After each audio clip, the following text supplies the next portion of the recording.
Hello, everybody, and thank you so much for joining us today. My name is Jonah from Spotlight, and today we have the absolute luck and privilege to talk to Darnell Brown. Darnell, how you doing today? Doing well, buddy. Doing well. I hope that you are well, and I hope that the viewers are too. Heck yeah, I'm doing great. I hope everyone else is doing well as well. Please hop in the comments right now. Let us know where you're tuning in from, what you're excited to learn today. If you've known about Darnell Brown before, or if this is the first time, we love hearing all of that. And also feel free to ask any questions throughout the event. We'll do our best to answer them as they come up, but we're going to be trying to get in as much as we can today. So apologies if we don't answer your questions, but pop them in the comments. If we don't answer them during the event, I'll come back and we'll try and get to all of those afterwards. So look out for that as well. And if things are moving fast or you have to get up away from the computer at any point, there will be a replay. It'll be on the Spotlight YouTube. It'll be on the Spotlight event page and emailed to you as well after the event. So don't fret. There will be all of this available after the fact. And just a couple more things before we dive in. I just first and foremost wanted to say that if you like what you hear today, if you want to know more about what Darnell does, he has done a few events with us in the past that were awesome, much more in-depth, much more detailed. You can go to the Spotlight YouTube and look up Darnell Brown in the search function there under our videos, and you'll see all of those events. I just know we don't have as much time as normal to go into all of those details, but there's a bunch more content there. And we'll also make sure that Darnell tells you where you can find more about him and all of that in general. But I don't want to take up too much time with all the prerequisites. Darnell, if you could just let everyone know, for anyone that may not know who you are, what you do, just give a little introduction, tell us who you are, what your story is, and yeah, just introduce yourself. Yeah, Jonas, I appreciate the warm words and the opportunity to introduce myself. So, professionally, again, I'm Darnell Brown with Bulletproof Hustle. I'm a growth strategist and educator, and I help aspiring entrepreneurs and today's leaders harness their superpowers, hack their time, and impact lives through clarity, empathy, and strategy. And so, personally, I love brownies. I like cigars. I like wine. I love the Love it. MCU. I love the Yeah. MCU, Marvel Studios. I'm like pretty obsessed about it. Pretty also excited about that Doctor Strange movie. So Yeah. no spoilers in here. Yeah, so that's a little bit about me personally, and yeah, just like helping people. Love entrepreneurs, love course creators as well too, and doing whatever I can to make the road a little bit easier for them, a little bit more clear. And the last thing I would say to that end is that one thing that I've realized most recently is that I've been developing my career in a way so that I'm becoming the straightest line between 2 points. Mm-hmm. And so that means looking at where a person is trying to go or whatever their goal is or what's hanging them up and seeing the most direct route to that versus all of the windiness and all of the craziness. How do we make this a straightforward path? Not Yeah. necessarily shortcuts, but more of like a wormhole type of thing. Right. So you know, the shortest distance, yeah, the best distance, the most efficient route, the one that's going to save you time and money.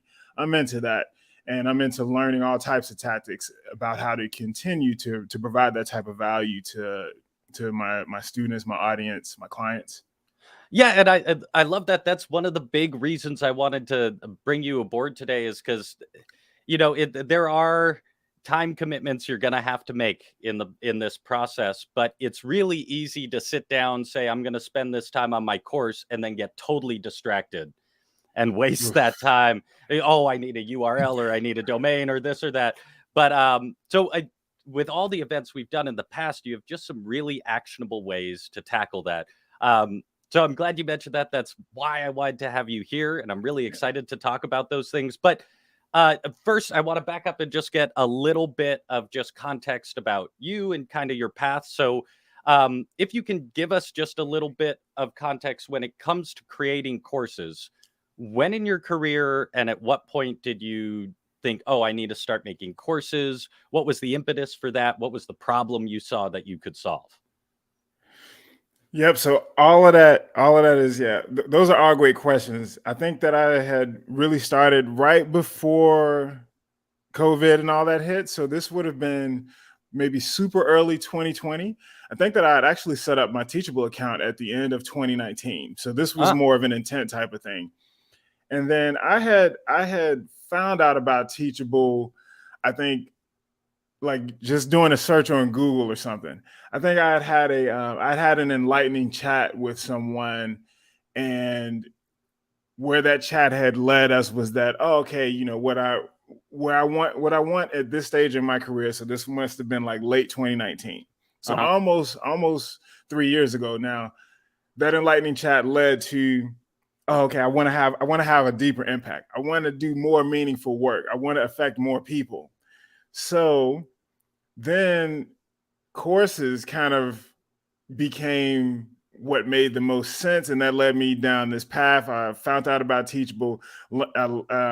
I landed on the landing page and was like, "Oh man, this is awesome. Let me go ahead and get into this." I did like the trial for a minute, and then I started like paying for the product because I was like really trying to set those intentions. But Mm, it wasn't until 2020 early that I really started to go in on it and really start to develop that first course. And so I think usually, I had a catalyst moment, I guess. And sometimes that happens to us when we are sometimes we're feeling lost, sometimes it is overwhelmed, sometimes you're feeling unfulfilled in certain areas of your professional life that kind of lead you to, yeah, just enlightenment, like things that just make sense, they just click. And so that was that moment for me, and I realized that at that time the intent was impact.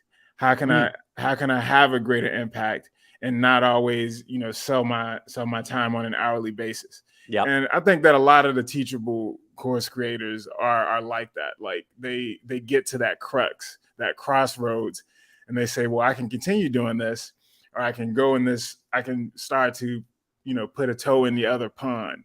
Yeah, catalyst moment that now Yeah. you should say. So Yeah.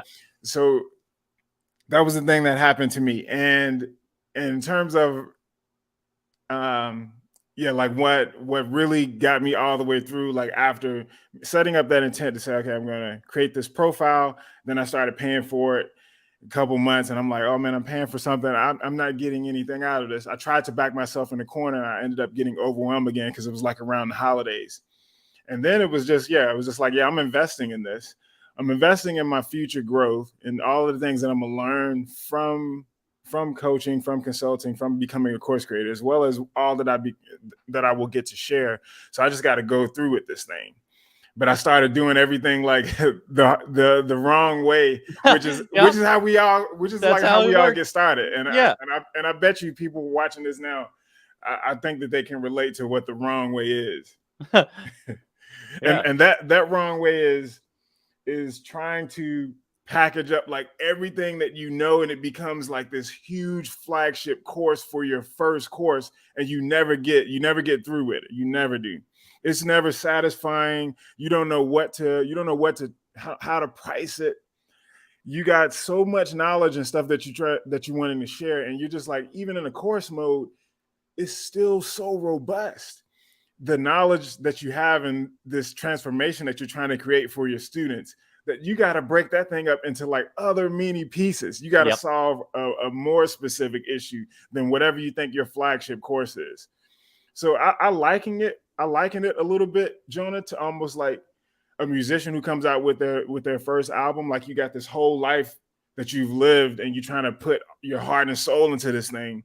But when it comes to courses, it's like that's the wrong approach for Yep. sure, because you just won't get it done.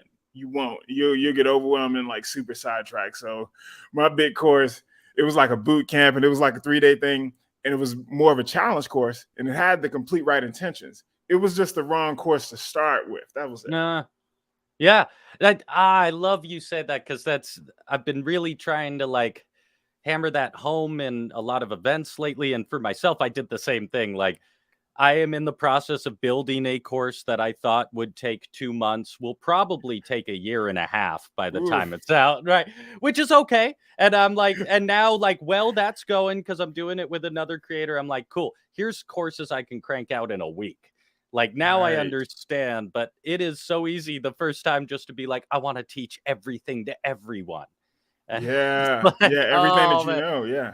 yeah, And, but and the worst part is you already felt like you've made concessions in yep, your mind with yep, that first course that you want to come out with, that first album for a musician, that very first one. You've made so many concessions in your mind. You're like, this is a small, a small digestible version of this transformation I'm trying to get. And it's just like, man, it's more robust than you would ever think it is. It's just like you said, Jonah. It ends up taking like twice as long, costing twice as much. You start panicking. You worry about you're not yeah, signing up people, and like which direction do you go first? So there's a lot of confusion in the beginning, but the intentions are right. So yeah. Well, it's so it I love this. It sounds like there's a few things that kind of make up your business. Were you already doing coaching and consulting before building courses, or were you kind of launching everything all at once? Like, what's a good, yeah, good question. It was more of a, I would say it was more of a, they kind of went tandem, but I would certainly say that the consulting part came first, though not that early, not that right, far in advance of the coaching part. So right? And I'm curious too. Then, like now, where you are in your business, like, what's a day in the life look like? You have courses, you have consulting, you have these. So, like, what's your to-do list in a typical day as far as serving clients and keeping all of these things together? yeah, it's just like some of the things that I teach. So I have to practice them as well, and that's Right. really starting my day. Uh, kind of. I probably would look at it in like a three-pronged approach. So the first part of the day begins super early, and that's like the personal time and the time to just get your mind right. So for me, that is a combination of 30 minutes of exercise, at least 5 to 10 minutes of meditation, intention setting, probably reading. It might be a little bit of journaling as well too. So I often have like thoughts that are all out of order, and I kind of need to organize them, or I'm trying to process something, and they're not necessarily problems. It's just like creating order for everything. So that's that first part of the day where that's like mental, physical health, super important to like really do that first. Second part of the day would be my proactive efforts. And so that's going to be the Mm, things like creating courses or writing articles. It might be coming out with videos and things in advance. It might be a combination of some type of outreach or networking. I usually keep my inbox. I'm an inbox zero type of person, and a notification, like no red notifications on my phone type of person. I have a type A personality. So that I don't like leaving things kind of on my side where someone's waiting on me to do something. So I usually clear out all of that stuff, so I don't go to bed with a bunch of emails and stuff to wake up to in the morning. But those are the type of proactive things that I'm doing, and just really it's about growth, but also how am I growing as an educator, and from the things that I'm learning as well too, and what new relationships are budding that could turn out to be a great collaboration. Then the third part of the day is like the actual working in the business element, right? So the mm, second part is working on the business, working in the business. So that is when I'm working with my clients. That's a lot of times where I like to set up meetings as well. And so if I'm working with a client, for instance, on a done with you type of basis or a done for you basis, that'll be things like, me setting up certain platforms and things for them, or marking things done in Trello, creating tasks for them, helping them out with strategic moves, thinking about what needs to be done with them. I might go on a walk in the middle of the day as well yeah. too, which is very, very helpful, super helpful, just in terms of clearing out thoughts, shaking things up a little bit. I just like what we were talking about in the last time I was on Spotlight. The Pomodoros are big too. So Yeah. it just helps out to really just be more efficient and change things up a little bit. Yeah. I love it. Well, I love you think of your day as a structure like that. I definitely, yeah. I suffer sometimes when I just wake up and look at the to-do list and I'm like all day is dedicated to like just the franticness of trying to knock out these to-dos. Yeah, But it's really valuable. You take that time in the morning just to like got organize to. yourself and make it, you're going to be more efficient moving on. You got to. Yeah. It's like the priority. It's the priority. Like Yeah. those are the top three priorities, and everything has to happen in that order. There's nothing more important than me showing up for the second part of the day in the best possible mindset and having just bringing your all to it. Hmm. But it requires being patient with yourself so that and giving yourself just that little bit of time, whether that's an hour, 30 minutes, whatever it is, 15 minutes of when it's just you, so that you can serve for the other 15 hours that you're awake when you're there for everyone else. But you know you gotta be selfish in that moment in the beginning to go ahead and be able to be willing to show up. As they say, you can't pour from an empty cup. So you really have to start that way. I feel like it just makes everything more productive, and you're just good to go. Like the juices are flowing, and you got it. You did what you needed to. You feeling accomplished already because Right. you're valuing yourself and your mind and seeing where your body and stuff is as well too. Because all of that has got to be in tandem. Right. So it And just that, helps you show up sharper yeah. in everything that you do. Yeah. Well, that's exactly the kind of thing I like. I want to get into with you is like just making sure that time you're spending on these things is like well spent, that you're present, that you're ready, that like all those things. Cause it's so frustrating when you spend an hour on something and you didn't really get anything done, which will happen time to time, but we're all trying to get better about that, right? So, like, um, Max, kind of question I was curious, and I love that you prepared a little something for this, but like you've developed some pretty clever strategies for making sure that time you're putting into your course or whatever it is you're developing is time used wisely. So I was hoping we could bring up these slides and you could show us your top 3 tips for busy creators, making sure that you're using that time as efficiently as possible. Yeah, absolutely. Let's do it. Yeah.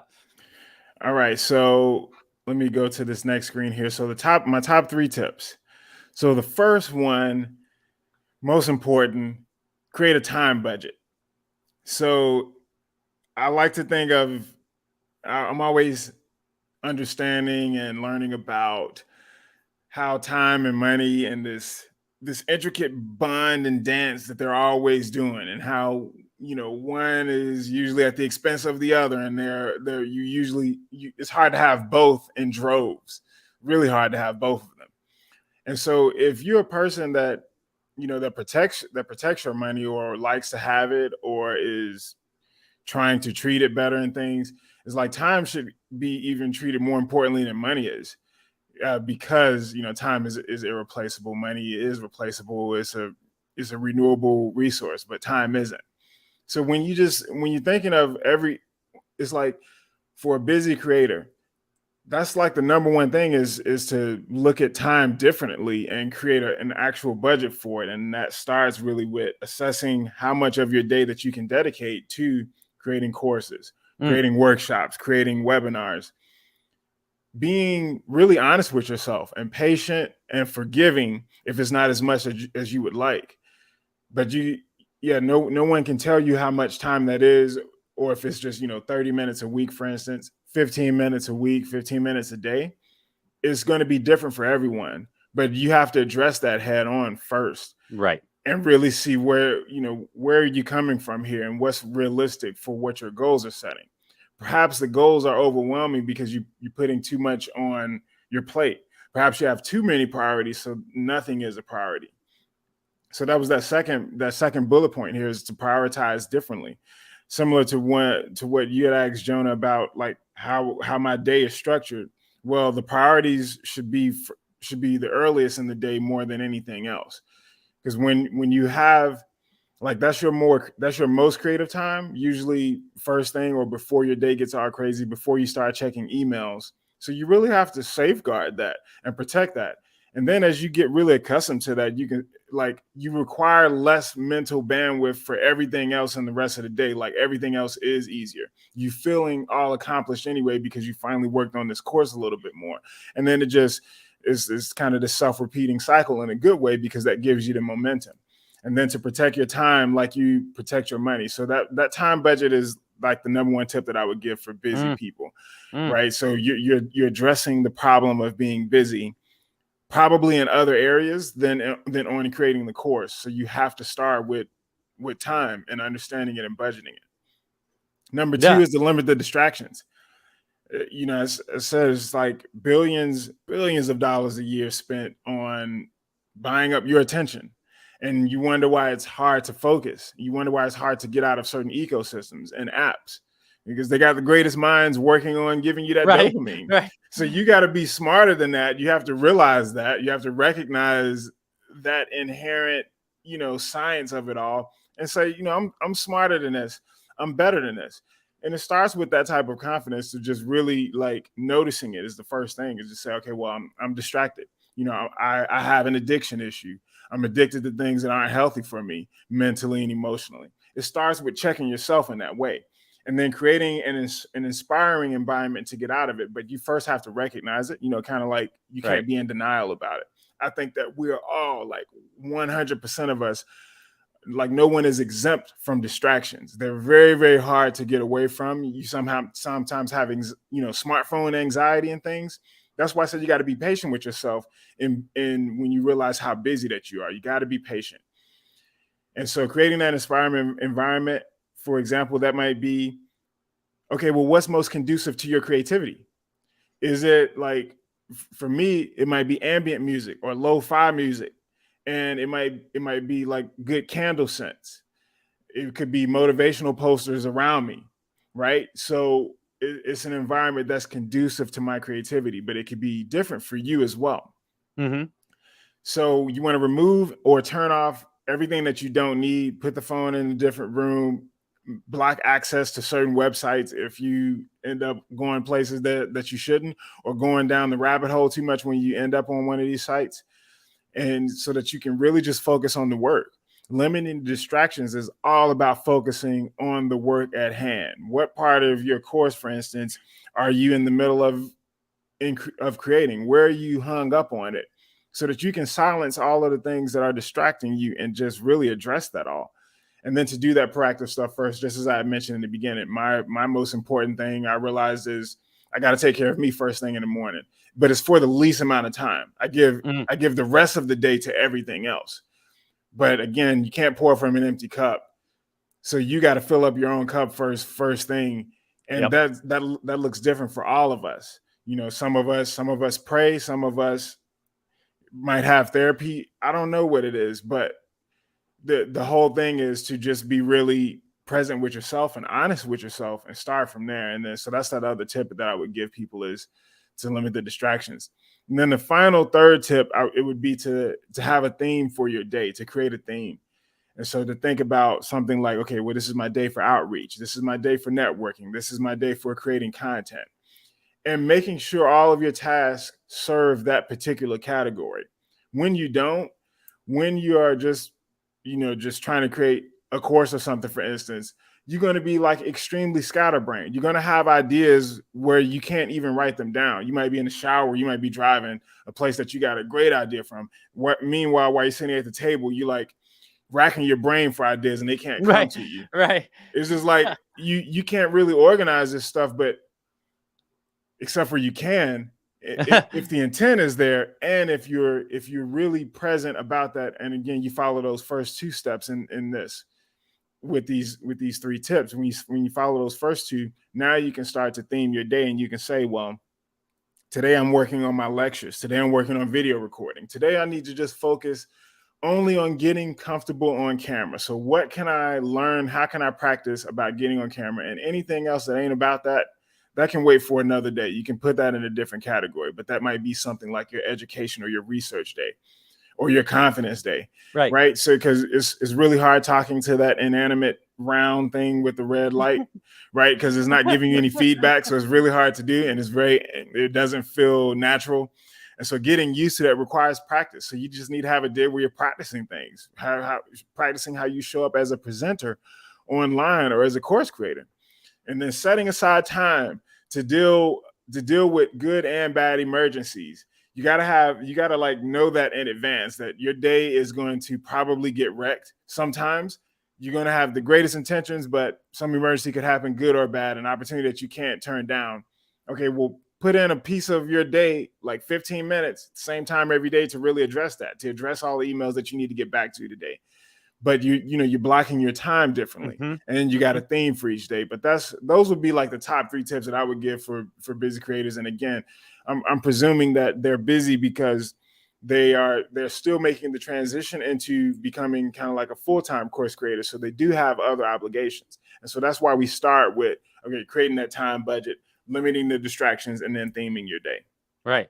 I love that. You talked about this in a past event we did, and the thinking of time as money, and not in that like time is money classic phrase, but like Yeah. creating a budget for it. That blew my freaking mind. And then this theme thing, I've been using that theme idea since our last event, and Oh, wow. it also just makes it puts your mind in the right place. Because then, like, yeah, I definitely have ideas all the damn time. Every day, I'm like, I should start this business or do this or do this. But when you put a theme to your day, I've noticed that, like, if that's the intention I set in the morning, that idea brain gets going, but it's all within that theme. All And so within, it like exactly right. creates, yeah, it creates focus too with that intention. I love it. I'm so glad you showed that. That was one of my favorite things you showed last event. It was just like, oh shit, that's a blast. Yeah. And it also just is kind of fun too, because it's like, okay, it's video day. Like, I have to do my hair today, okay, or whatever. It's like you get into this. I start looking forward to the themed days that I do enjoy, and then the themes that are the days I don't enjoy a little as much. It's like it's still very clear that after that day, like that day's done until next week, right? So That's the best love endorsement, it. is you doing it. That's the best Yeah. endorsement, is you doing it. And just as I told people, I had read a small blurb in a magazine that's what Jack Dorsey was doing when he was just Okay. CEO of Square. But it was like a small blurb. It was like a paragraph or something. It was like really small. And I had honed in on that. And that was like years ago. And I was just like, I'm gonna take that to the extreme, because him being a founder or CEO of Square, his themes are completely different from someone like myself. So it's not even the same. I don't even know what his themes were, but it was just like, Right. oh, a theme for each day. That's like pretty dope. And so I just started applying it and like practicing what I preach and telling everybody about it. This is like life-changing stuff. And you got to be patient. And just like I said, you got to be real with yourself, that it's going to be hard in the beginning, and you're still going to get sidetracked, and you won't stay on your themes probably for those first couple weeks. But if you really want to make that change, if it's something that you prioritize, if you care about it, you're gonna try it, and you're gonna practice it until you finally get it right. Even if you have to start in smaller chunks at a time, to just say, okay, I'm just gonna focus on one theme today, just for 1 hour in this day, and then everything else I'll be scatterbrained again, like I usually am, until you work your way up to doing it for your full work day. So what I'm Right. saying, Jonah? Well, and that's what I love about it, is like, yeah, even if you have a day job or clients or other stuff you have to serve, when you sit down for that 10 to 15 minutes that you've put aside, and maybe that's all you have, but when you sit down, you're like, this is what I'm working on. Rather than just like, Exactly. because I luckily now have my own business and all that, but while I was working in bars or touring and stuff, it was like those 10 to 15 minutes, it was always just like, now start a business every day for 10 to 15 minutes. It was like, shit, I don't know what to do. Like Yeah, that. yeah, There's yeah. so much. Yeah. But I love that. Yeah. So I just want to call out, like, I've been using that, and no, I don't always stick to it. And I love you say you have to be, forgive yourself and stuff too, but it creates so much focus, and it's fun. It's just a It is fun fun. way to go That's about true. it It's too. fun. Yeah. That's one of the Um, best parts of it. yeah. But I want to hone in a little bit on a specific aspect, which is just that distraction thing you talk about. And aside a little further in, because yes, there's all of the just social media mechanism that's distracting you, but also it's just so easy to get distracted with little elements of starting your business or building a course, like the thumbnail for your course. You can spend Mm, weeks on that. When who mm, is that oof, serving? Or oof. like, oh, I need a URL that has to, like, I can't do anything else. And I don't know what it is about the brain that creates these like paralysis barriers where you're like, Hmm. I can't do anything until I've decided on my brand colors, but you totally can. And Yeah. so I'm really curious for like you for early course creators developing their first course or coaching products or things like to you, what are the essential things that you have to figure out before you can get going? Not the domain names, not the colors, but like what are the actual core, maybe 2 to 4 things that you do need in order to have a business so people can put their time there? Yeah, well, the good thing, Jonah, is that those first two to four things, they're industry agnostic Ah, and they're vertical agnostic. So even for course creation, doesn't matter if you are not doing courses, but for courses, even better. So even in the context of courses, or again, or any big project, the very first thing that I usually say is to find the problem that you're solving and to be able to articulate that well. And so even something like creating a movie, something that you would think is entertainment, does solve a problem. The problem that people solve when they go to see movies is sometimes it's like escapism or right, fantasy, or it might be research, or it might be learning about the human condition. Perhaps a person is having a problem connecting with people. So you can't discount even entertainment. It's right. not just information education. There's a problem to be solved even in entertainment.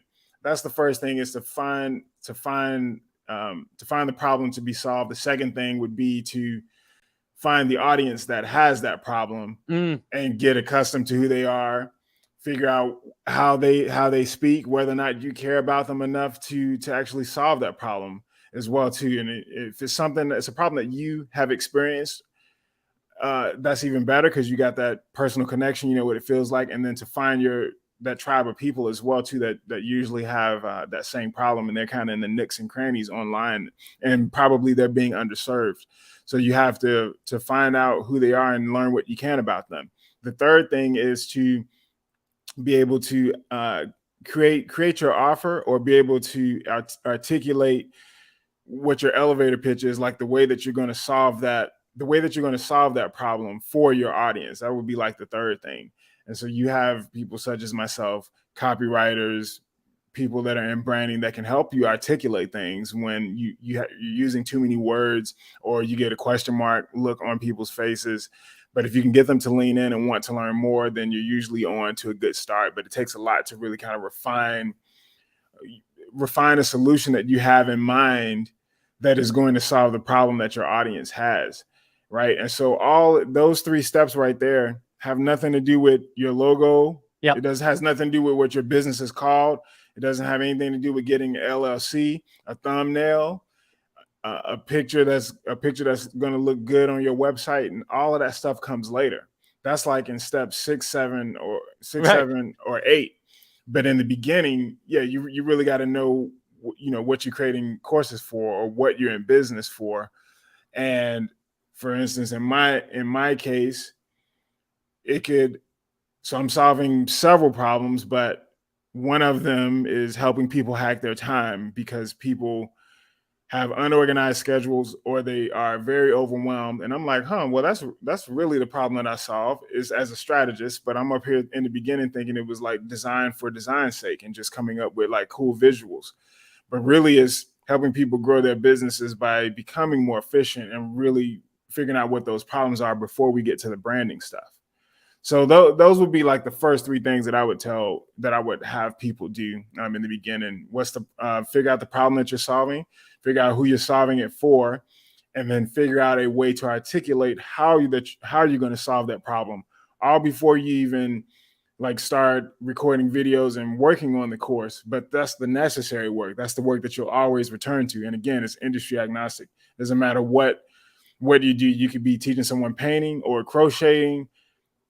You're still solving a problem. People that are There could be people that want to paint but don't have the time, or want to learn the guitar, learn how to play music, but at a certain age, or for busy people, or for Yeah. pregnant people, getting really specific about that audience in the beginning too, and not trying to serve everybody. So with that second tip that I gave, Jonah, finding that audience is it's about being really niche and hyper specific in the beginning, and not being ashamed of that, even if you want to serve a lot more people, if that makes sense. Right. You can serve more down the road, right? But like right off the bat, you need to find well, and I love this word niche. So like it's used in so much marketing, but I love when you put it at just like, who can you solve that problem for? Yeah, And yeah. then your niche comes out of that once you're really Hmm. specific about it. But it's like, yeah, focusing on the problem. Oh, I love that. I love that because also, like, if you figure that stuff out, what your domain is, what your business name is, what your thumbnail, all of that stuff will be clearer, right? So Because much it's more like, clear. You have so yeah, much direction. You did the hard work first, which is the very hard work is, okay, what problem am I solving? yeah, And starting from there, even if you already have a fully formed idea, you could be like, oh yeah, today I want to come up with a lawn care service business, or today I want to sell all my sneakers in my closet or something. It doesn't matter if yeah, you could have the fully formed idea, but you always have to return to what is the problem that you're solving.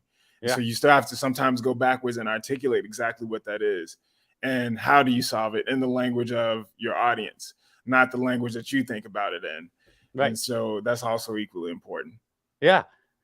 Oh man, so much good stuff here. Yeah. I know we just got a few more minutes left, but I had a couple more questions, and I wanted to kind of get back to. I love that you're in this headspace of like that point to A, B. How do we like make that and maximize that? And for a lot of people, even once you've developed these like habits to take care of yourself and all of this, there's still a struggle to figure out like what is that ideal timeline? What is that ideal path of least resistance?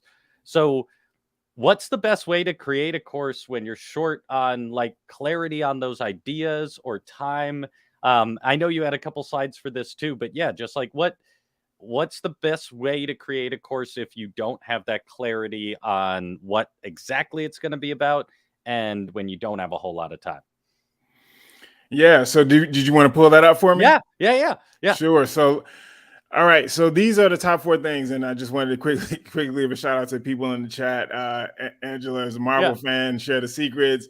Naisha, hope I'm pronouncing that right. Brenda, uh, Tony, and Angela says brand colors. Yeah, brand colors will get you. And that mood board, ooh, brand colors Oh will yeah, get you. yeah. That's straight up busy work.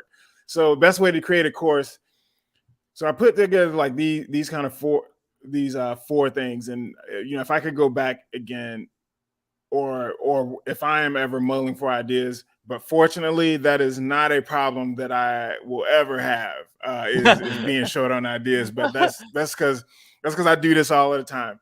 But for those of us aren't, and from so much that I've learned, even from Teachable's resources, which have been so helpful for me, the first thing is to review the top 3 to 5 FAQs that you get asked related to your expertise or interest.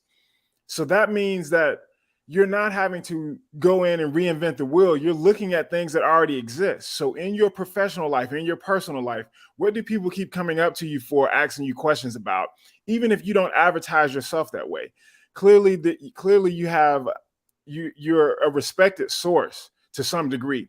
Even if it is not your expertise, you're still a respected source. You still may be a great connector, but in real life, like you're a dentist or something. And it's just like, though you wouldn't think that those two things go together that well, but you could be having inherent things that you could lean on. So you want to look at what people are already bringing to you. What do people keep coming to you for? What are the questions that they keep asking? And pick and to jot down what those top 3 to 5 are. So now you're going to be creating a course that basically addresses one of these FAQs. Number two, choose one of these FAQs that has a multi-step or multi-layered answer, because that's how you know it's super ripe for developing a course, because it's too difficult to address in a single sentence, or it may be too broad of a topic. It may be something that you have to answer comprehensively. So it's hard to give you examples and stuff off the top of your head, but yeah, I guess a really simple one could be like, you could be a um a lawyer or a hygienist or something, and people are coming up to you, or all your clients, for instance, are asking about like, like you hooking them up with people, or you're just a person that is a great connector, and you didn't even think that that was really a good skill of yours. Okay, so they keep asking you that. Well, a multi-step or layered answer would be, how to create your own connections, or how to build meaningful relationships when you have a full-time job or something. And the dentist or hygienist, for instance, would be able to create a course just around that topic. Is solving a real problem. The idea is already there, and there's kind of a built-in audience that you already, because you're a respected source kind of in this Hmm. field already. So then number three, you're going to make that question, the one that is a multi-layered answer, you want to make that the topic of your course. So the topic being how to learn guitar in 10 minutes per day, Hmm. or how to produce your own music when you can't get a record deal or something. And so just giving you some examples. And then the Yeah. fourth one would be to design the simplest version of the solution. And that's going to become that transformation that Teachable always so eloquently put, that your students aren't showing up. People aren't buying more education. They're not buying more information. They're buying the transformation, right? So they're buying the outcome that you're promising them, and your course is a shortcut to that outcome. It should take them way less the time, and it should cost them way less money in the investment. So that's what you want to be doing. I figure like that's hands down the best way to create a course when you're short on time or ideas, is to be resourceful and look at what is already coming to you all of the time, that you don't really pay that much mind to, that you are somewhat taking for granted. And it's really called, and it's having you pine for ideas. If you don't recognize them, then just ask like your top 10, Yep. your top 10 closest friends, your top five colleagues, kind of what are three things that you appreciate about what I do, or when you think of me, what are the three words that come to your mind? Like, these are all gonna start to help you gear you in the situation, so that you don't have to rack your brain for ideas about what you should and shouldn't do. But this is for sure one of the most efficient ways, because it has the built-in audience already. It has the built-in problem. You already know that it's going to work, at least for those who keep coming up to you asking you the same thing. So that's my answer to that one, Yeah. John, if that makes sense.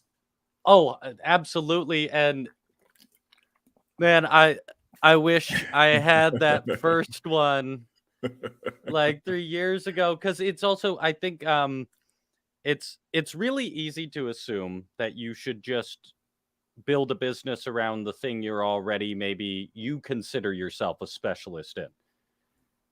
And sometimes that's the right fit, sometimes that makes sense. Like, I right away went into audio engineering, music and production. That was the world I was in.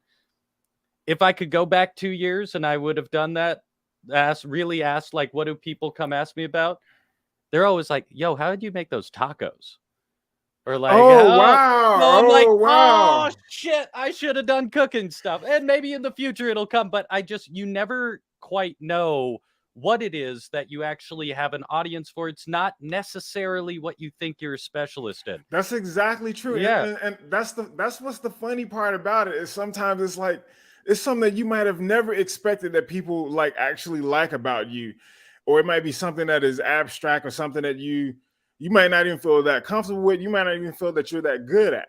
But just Yeah. as you're saying, Jonah, it's that one thing that's going to open up the door for everything else, because you've garnered trust by developing something that people really, really want from you, even Yeah. if they haven't told you directly. And then when you created that taco course of how to make these sick tacos, Yeah. then it would have, like, with the music stuff, they're following you for anything else that you do, Right. because they're following you as the brand, not necessarily what you do. Right. It's the transformation that they're getting at the end of it, but they're also coming to you because the way that you do it, you have probably literally and figuratively a secret sauce with the tacos. Right. Well, and I could have put my music in the background of that. It's all someday it'll happen. But I love that or even just if you think you're within your industry, a certain specialty, it's really easy to assume that you should go into the industry you're already in. But Mm-hmm. that also, I think the really hard thing is you also know too much sometimes. Like, I know how good a music producer can be, and that messes with my head all the time because I know I'm not the best. I'm good. Imposter syndrome. Yeah, I'm yeah, good. But yeah, yeah, but yeah. like, if I was in the cooking field, I would be little more like, who cares? These are good tacos. So there's also, yeah, for many reasons for myself and otherwise for everyone watching, like, really do some time, and that thinking about what other people ask you is so valuable. And damn it, It's just right. It's I like wish I'd right met you there. 2 years ago, Darnell. That would have changed. Yeah. But it's all good. But I'm adapting. I'm using that already. Even my existing course, I'm trying to put a lot more out there. Like just really putting the opportunity to see like what do people see me as an authority in, rather than being Yeah. like what am I already an authority in. But because it also Yeah. builds your confidence when you realize people Yeah, it builds people your like confidence, and it's totally cool to be known as how you want to be known. yeah When you can take them on that journey with you and have them follow the breadcrumb trail, because you're developing and instilling that trust in something that they're already asking from you. And yep then they say, "Oh, well, I trusted Jonah. Jonah created this taco course. This worked out. I'll follow him to the ends of the earth now. I want to see what else he's cooking up, right literally and figuratively."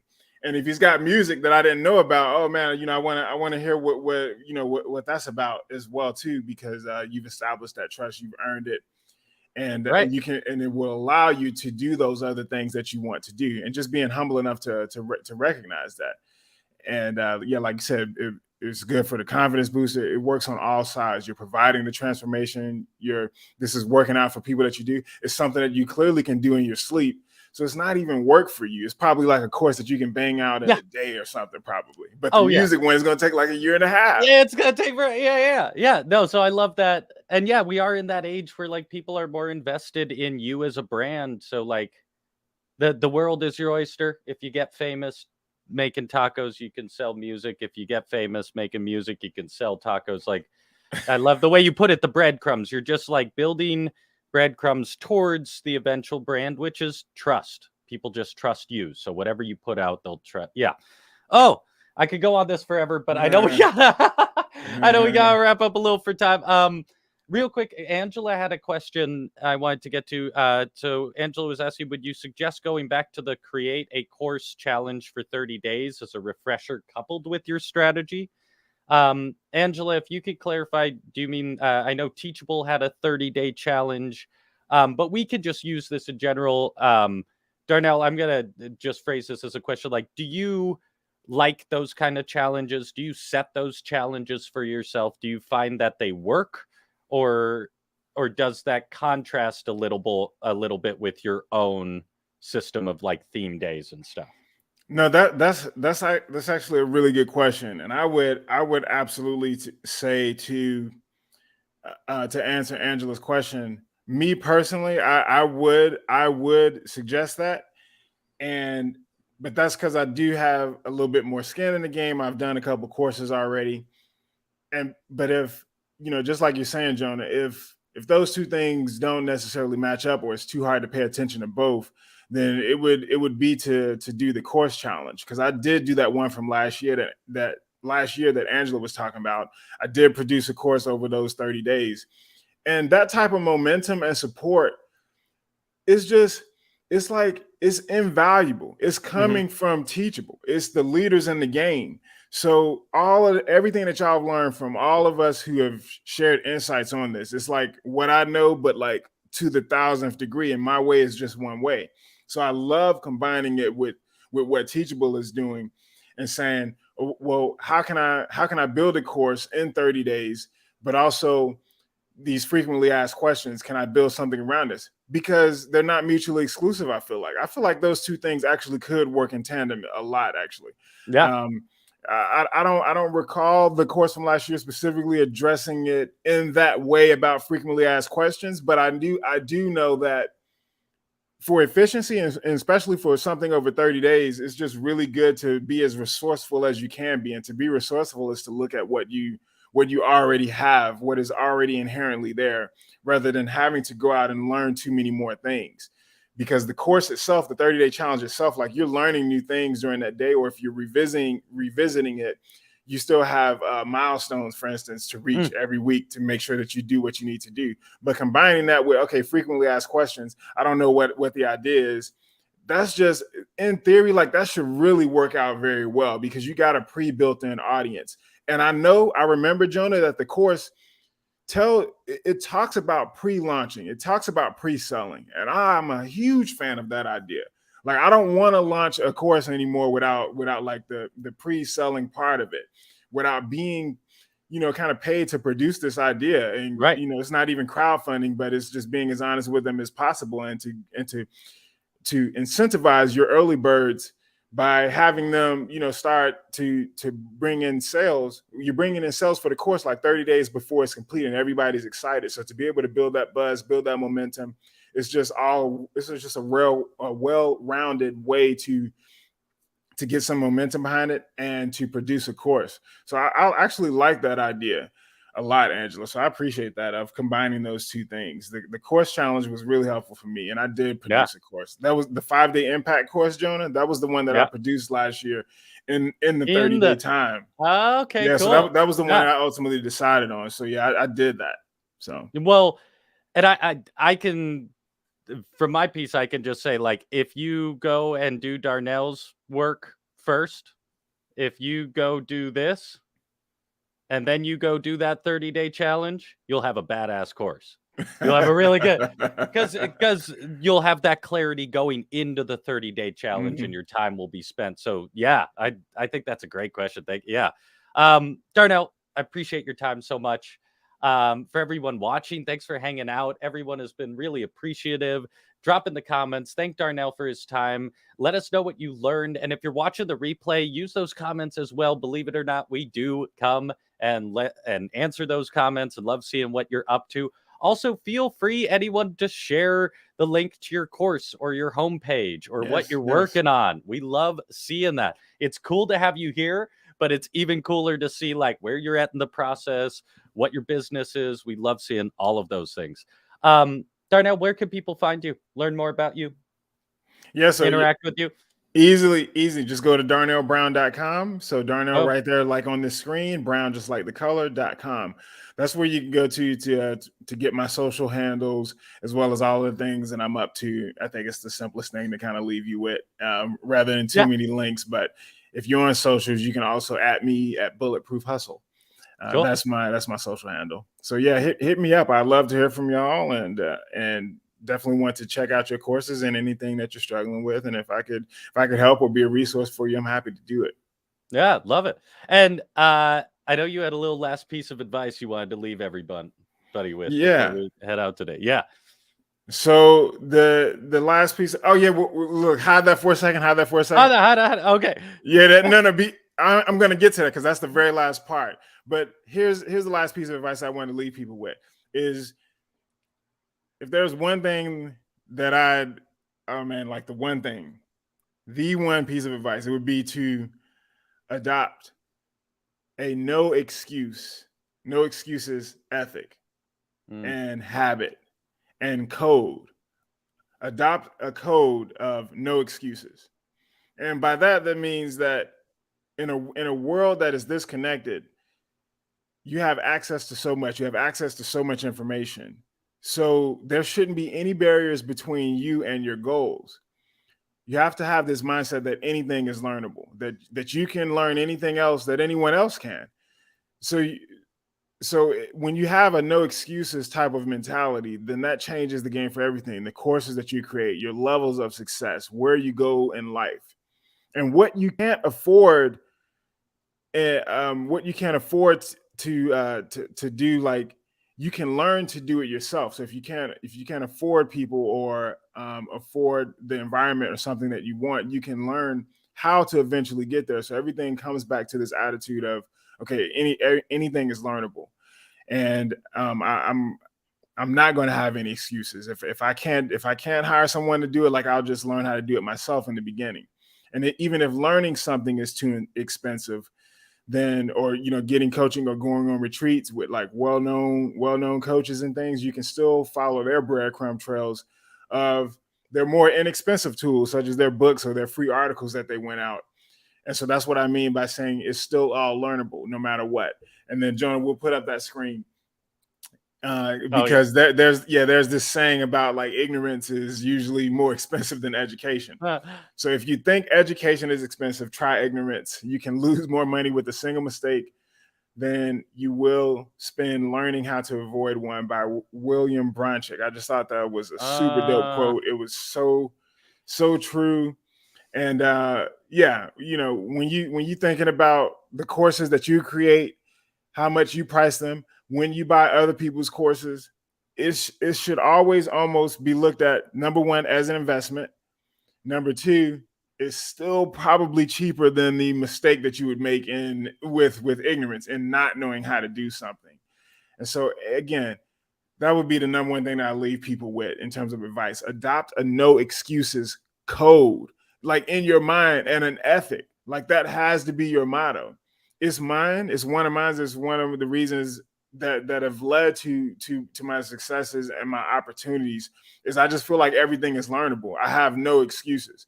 If I can't invest in a person to do it for me, then I'll just learn how to do a smaller version of it myself until I can, because there can't be any barriers and stuff there, and money can't be a barrier. It can't be. Nope, it can't be. So I give people all types of examples, Jonah, all the time, and through my writings. And I'm like, if you're a person that wants to make a $200 million sci-fi flick, you can't get anyone to buy your script, or you can't get any financiers behind you, then you got to create a commercial first. You need to get you a GoPro or something, or get your iPhone 8 and get you a tripod stand and shoot a commercial first, just to prove the concept, to eventually get there. Because you can't let any money or yeses or permission forbid you from reaching your goals. So that's my number one piece of advice. Industry agnostic, especially when it comes to courses as well, too. No excuses. You got to care and stuff enough. So yeah, that would be the thing. I love it. And what a good note to end on. Everyone who's been watching, thank you for being here. If you had a good time, please like and subscribe to the Spotlight channel there. Also, check out, we put a bunch of resources in the description. There's a PDF with a bunch of tips in there, links to a couple events that Darnell was in as well. And just there's also, if you're not on Teachable yet, there's a link to sign up for free. You can get started for free, at least playing around with this. Don't make that excuse any longer. If you know the platform well, you'll be so much more prepared to start building your courses and everything. But all that said, Darnell, it's been a total blast talking to you. Thank you for sharing your knowledge. I hope everyone had as good of a time as I did, and I hope to see you soon, man. Thanks so much, and thanks to our viewers as well too. Thanks for your questions and comments. Yeah, Thanks, we'll Jonah. see you all soon.